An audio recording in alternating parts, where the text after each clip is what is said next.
আসসালামু আলাইকুম, কি অবস্থা সবার? আশা করি সবাই ভালো আছেন।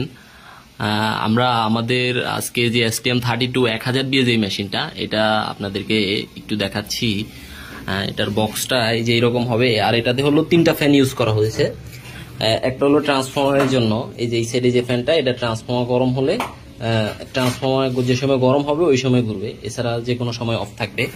আর পিছনে যে ফ্যানটা, এটা এই সাইডে যেটা আছে, এটা হলো এমপিপিটি হিট হবে, যে সময় 40 সেলসিয়াস ডিগ্রিতে যাবে আমাদের ডিসপ্লেতে, তখন ফ্যানটা ঘুরবে। আর এই পাশে যেটা আছে, এটা বোর্ডেও সেম 40 সেলসিয়াস ডিগ্রি গরমে গেলে তারপরে এটা ঘুরবে। আর এই যে নিচে আমাদের সোলার কানেক্টর, এখানে আপনারা সোলার পজিটিভ নেগেটিভ লাগাই দিবেন।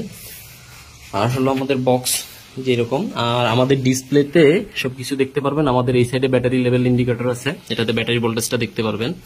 আর হলো এই হলো ডিসপ্লে, যেটা battery volt, solar volt, solar charging. এটার বিশেষত্ব হলো আপনার সোলার চার্জিং যা সেট করে দিব তাই নিবে, যে সময় চার্জিং এর সময় আমরা যা সেট করে দিব তাই নিবে। MPPT watt, mains priority, solar priority, system off, এটা হলো কতক্ষণ অন রাখছেন। অন যদি করি আমরা, এটা হলো অন অফ সুইচ, যদি অন করি কত টাইম, ওইটাও আমাদের ডিসপ্লেতে চলে আসবে যে আমরা কত সময় ধরে এটা অন রাখছি, আওয়ার্স টাইম চলে আসবে। হ্যাঁ, ইনভার্টার বোল্ট দেখাচ্ছে। হ্যাঁ, আমরা যদি এখন লোড দেই, আপনারা দেখলেন যে আমাদের 20 এম্পিয়ারে চার্জ হচ্ছে। আমরা যদি এখন লোড দেই, 400 ওয়াট লোড দিলাম, এখন দেখবেন যে আমাদের সোলারের পূর্ণ ক্ষমতাটা ইউজ করবে। আমাদের 400 ওয়াটে 55% লোড দেখাচ্ছে। এখন আমাদের সোলারের পূর্ণ যে ক্ষমতাটা, ওইটা আপনারা দেখতে পারবেন। মানে এখন যেহেতু আমাদের লোড আছে, এই যে 496 ওয়াট দেখাচ্ছে, UPS mode off, UPS hit, MPPT hit, solar charging. এখন যে আমাদের লোডটা চলতেছে, এটা সরাসরি আমাদের সোলার থেকে চলতেছে।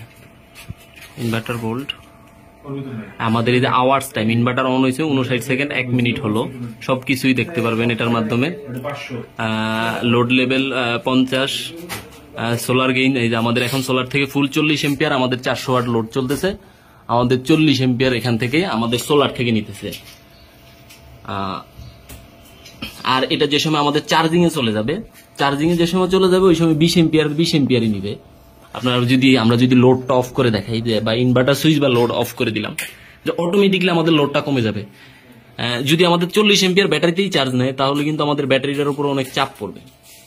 এই কারণে আমাদের এটার মধ্যে এই সিস্টেম দেওয়া আছে, যে সময় আমরা চার্জিং যেটা ওটা সেট করে দিলে অটোমেটিকলি ওইটাই নিবে।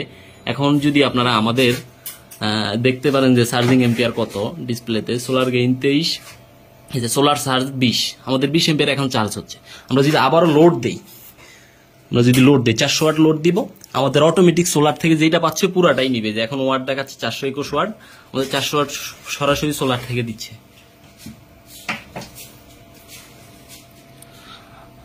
এটা হলো আমাদের নতুন টেকনোলজি STM32। আমরা অনেক দিন এটা নিয়ে গবেষণা করে, অনেক সমস্যা সমাধান করে আমরা মোটামুটি আলহামদুলিল্লাহ কমপ্লিট করলাম।